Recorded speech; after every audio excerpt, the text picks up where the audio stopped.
Shalom, salam sukacita. Renungan malam seiman pada malam hari ini berjudul Menyadari Kelemahan. Tetapi jawab Tuhan kepadaku, cukuplah kasih karuniaku bagimu, sebab justru dalam kelemahanlah kuasaku menjadi sempurna. Sebab itu terlebih suka aku bermegah atas kelemahanku, supaya kuasa Kristus turun menaungi aku. Karena itu aku senang dan rela di dalam kelemahan, di dalam siksaan, di dalam kesukaran, di dalam penganiayaan, dan kesesakan oleh karena Kristus. Sebab jika aku lemah, maka aku kuat. 2 Korintus 12 ayat 9 dan 10. Segala perkara dapat kutanggung di dalam Dia yang memberi kekuatan kepadaku. Filipi 4 ayat 13. Tesis nomor 69. Orang Kristen bertambah kuat saat menyadari akan kelemahan mereka. Bila mereka merasa lemah, maka mereka akan dikuatkan.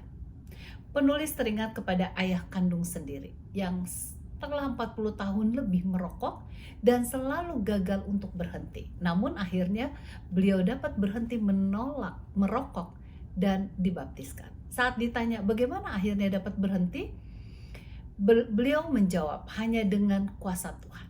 Saya lemah, tidak mungkin bisa berhenti merokok. Namun dengan kuasa Tuhan, akhirnya saya bisa berhenti merokok.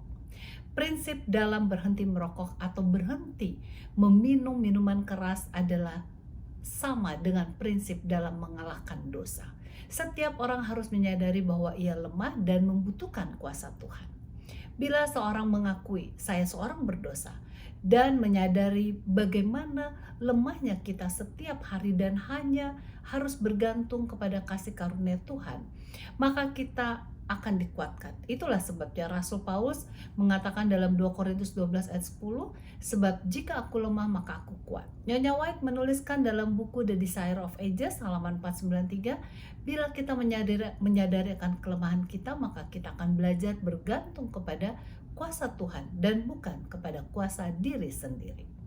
Sebab itu sangat berbahaya dengan mereka yang merasa dirinya kuat atau merasa dirinya cukup baik atau merasa dirinya cukup sanggup. Mengapa?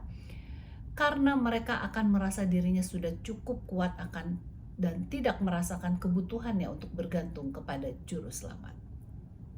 Hanya bila kita menyadari akan kelemahan kita, maka kita akan mencari kuasa di luar diri kita sendiri.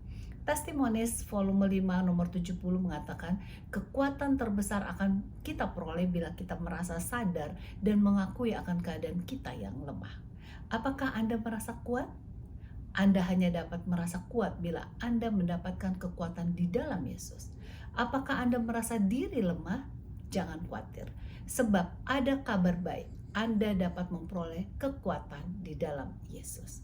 Semoga kita dengan penuh kerendahan hati mau mengakui kelemahan kita, sehingga kita dapat peroleh kekuatan daripadanya setiap hari. Tuhan Yesus memberkati.